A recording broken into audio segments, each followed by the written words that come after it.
Welcome back everyone to Bevvy Live for Fèis Ìle 2024. We're at Laphroaig distillery today on the south coast of the island.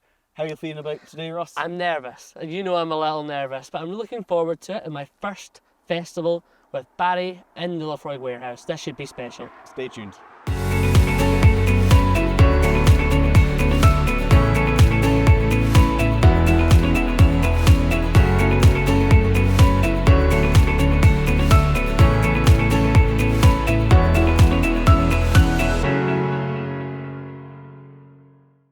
Right gents, what a treat today. We have escaped the crowds and the merriment of Laphroaig Day at Fèis 2024. We've snuck away to the sort of solitude and the calm of warehouse number 7. Yep. Joined by Barry, Laphroaig manager. What a pleasure. For now. Yep. So very, very glad that you're able to join us. This is a big year for Laphroaig. Yeah. It's a big year. Yeah. Laureate's 30 years anniversary of the Friends of Laphroaig programme. Started in 1994, so it was really how do we celebrate this one properly? Yeah. Oh, nice. And this is, so the last, couple of festivals, there's always been a Cairdeas release. And for those who are new to Laphroaig and Cairdeas, what is the story behind that? What does it mean? So Cairdeas is Gaelic. Okay. It means friendship. So Friends of Laphroaig. Yeah. It was actually the predecessor to the reminder John Campbell. It was his granny that came up with the name. Okay. She thought it would be a nice on the bottle, especially for the Friends of Laphroaig. Yeah. And it's been there since 2006. Every year there's a Cairdeas release. It's quite a fairly big out turn, so that all of the Friends of Laphroaig have the opportunity to try and get their hands on it. Nice. Yeah. Taste it. Yeah, you don't want to cause a riot at the No. in the courtyard. There's only 200 bottles. And a quick, big get year it as all. well. Yeah. No, it's the right way to do it. Really exciting. It's my first time at the distillery, truthfully. It's been a great atmosphere up there as well. And drinking a special release, celebrating Fèis Ìle, being in a warehouse, this is the best way to do it. Yeah. Now, we've spoke previously about my slight apprehension towards heavily peated whiskey, but this is something I'm really familiar with in terms of Laphroaig as a brand. It is, if people are not already aware, one of the iconic brands in Scotch whisky. No matter where you are in the world, even if you're in a small bar, in a rural village, if they're going to have a peaty whiskey, it's going to be Laphroaig most of the time. So it's really interesting, and what I'm looking forward to here is there's an interesting cask makeup of this one, Barry. Yes. So what we got this year? So it's called Cask Favourites simply because when we were, a couple of years ago, we were thinking about 30 years is coming up. How do we kind of market with something special? I mean, the obvious one would be a 30-year-old. Yeah. Which isn't realistic, kind of. No, of course. At that price point. But the key behind this one was, anytime I'm out in the markets or people are here and it's Friends of Laphroaig, I always get asked about the triple wood, which has been discontinued. People always want to talk about the 10, which is the iconic Laphroaig. Yep. And one of the really good feedbacks we got was the PX Cairdeas from a few years ago. So it was kind of like, maybe that's it. Maybe we just take all of them and combine it. Yeah. So the triple wood was first aged in bourbon cask. It gets moved to a quarter cask for 6 months before being finished in Oloroso. Nice. So this year we've done exactly that process, but finished it in a PX instead of Oloroso.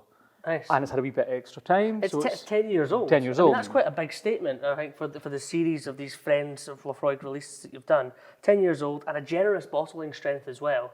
Makes everything about this really exciting. Let's get it open. Yeah, it's a smart way of doing it. If you've got this list of people are always moaning me to do this, people are always moaning to bring out this, and you've ticked all these boxes in one bottling. So that's smart way to do it. And it's one of those things, we drink a lot of whiskey and we've had the opportunity to try familiar distilleries, maybe some lesser known. When you get to try something new from a distillery that makes you feel at home, it's one of these iconic distilleries. That's great sound. 10 out of 10. Absolutely. Very good. Thanks very much. Thank you, Barry. This is one of those drams as well that on paper sounds amazing. Obviously whiskey's not enjoyed on paper, so hopefully the taste, the aroma, the whole experience matches up to that. But I'm feeling very, very good. And before we start kind of nosing and tasting, this will be your final release. Yes, it will. As distillery manager. Swan song, if you like. It basically is. Now I've tried it before, and I'm very proud to say it's my final one. Yeah. Yeah, because it's, to me, it's How long have you been at the distillery? You've been here for 13 years. Yeah. So it's a big part of Laphroaig's history. So it's quite special to be able to leave on something that you're really proud of as well. You know? No, Did you get a bit more influence when you're planning it? So, Barry's leaving. Just give him what he wants. Just give him stick it in PX. If only, right? If only. It's a bit expensive, but you know, a wee leaving present for But Barry. really special. And so what we'll do instead of cheers, and we'll say good I luck. know. All the best. Slanger, guys. Cheers. Thank you. Thanks again for having us. Okay, straight away. Love it already. Oh my god! Straight away. I'll take a case. Way more inviting than a lot of Laphroaigs have been to my palate. As we talked about previously, heavily peated whiskey can be a little bit challenging initially for me, but actually there's a really round nose here. It's actually there's quite light and there's some bright notes here, even though it's got the sherry influence as well. There's a lot of depth to this one. You're getting these classic flavours that come from the bourbon. You're getting that kind of really intense smoke you get with the quarter cask. It's there. But then with the PX finish, PX and Laphroaig is just like a perfect marriage, It's like the icing on the cake. I think the PX influence for me, it's kind of rounds it, brings it all together. For people perhaps like yourself who are put off by that classic TCP ID note, it's there, but it doesn't dominate.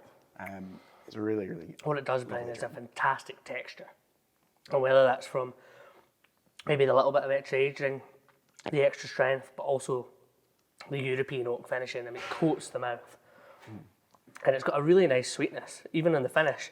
I expected perhaps a little bit of sweetness to the front of the palate, and more drying to the back. Okay. But actually, it's to me, I'm getting more and more excited as I experience my first festival. Because I might just love Islay whiskey, and it's something that with every dram starting to change my mind. Your bank account's going to be empty as well. every dram you're obsessed. It is going to be. Listen, it's a special time of year for the island, so you might as well. And it's one of those things where you get to try something unique. Yeah, I feel like everything's nicely in proportion as well. See, PX in some cases can dominate, but that it's there's an influence there, but it's not too sickly sweet. It's not too much on the sort of dried fruit. And the strength as well. Yeah. I mean, it drinks so well at the strength. I actually wouldn't feel a need to reduce this whiskey personally whatsoever. No. No, and it's 52.4, as you say, generous strength. Again, comes from 2024 release. You can see that in some of the previous bottles, and it just with that reduction from where it started, it does open it up a wee bit more. It allows that richness to kind of thrive a wee bit. It's incredibly Moorish. Which is maybe just a very Scottish attitude of drinking whiskey. What about you? You are very familiar with Laphroaig, Laurie. Yeah, it's always really, really good. And so you've the tried quality of the spirit's good, but it's sort of flexible as well. I think I've tried it in. You've tried quite a few of these releases as well, right? Yeah, a couple. Because it's generally each year there's a different twist on it. So a different cast type or something that's perhaps a wee bit different. This I think is a great example of that. I think the fact that you've obviously managed to bring in the PX influence and the triple wood thing, and there's an age statement on it. It's ticks all the boxes for everyone. Beautifully balanced. It's really. I'm not sure if I should say this or not because it could be only downhill for here. But I think that's my favourite Laphroaig I've ever had. I think I came in maybe with the mindset of I'm not a Laphroaig fan. You know. Well, what a great balance and what a treat to try it with you, Barry, and an absolute pleasure. Yeah, really, really good. Do you feel like the Laphroaig DNA comes through as a fitting sort of end to your time? You think that is quintessential Laphroaig? Yeah. Absolutely. Yeah. It's the classic Laphroaig's there, but it's just got that lovely richness, the lovely sweetness, that bit of spice. It's got all the notes that you get in a lot of different Laphroaigs just all together, rounded off. And I've said this before, but I will say it again. This one was genuinely created by the Friends of Laphroaig, not me. Because I'm just listening to the feedback. I'm just like a filter, taking it all in and then thinking, okay, well, this is what the feedback is. So let's give them what they want. I feel like it's a great all year round dram as well, because it's got that fruitiness, that sweetness to it, which probably goes well in summer, but then it's got that smokiness. Barbecues on the beach and cold winter nights and stuff. It can do it all. Yeah. My mind's blowing, and that's the only way I can do it. Cheers, gentlemen, an absolute pleasure. Thanks for sharing. Cheers. I know. And let's get back up and enjoy the rest of Fèis Ìle. Yeah, what a day and what a dram. Cheers. Slanger. Bloody good. It's so good. Just to me, it's not medicinal at all. There's peat smoke, but it's not iodine and TCP. It's like a... No, if you use Oloroso or PX or virgin oak as well, it takes that notes from the peat. Yeah. And makes it a more ashy, cigar-y, tobacco-y type of smoke. I just think it's just a real... I don't think it's just a good whiskey, I think it's a good Laphroaig. Yeah.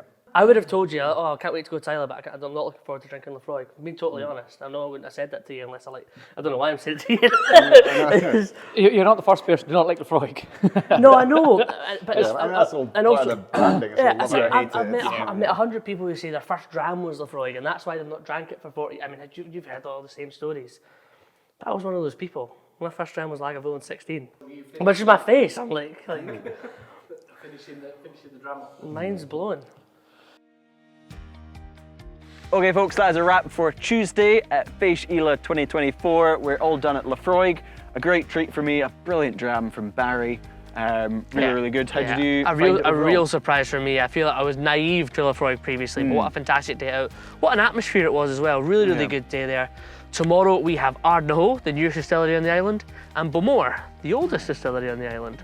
So it should be really good fun. Make sure to like and subscribe if you enjoy it, and comment and let us know what you think about Laphroaig. And we'll see you tomorrow. Catch you then. Cheers.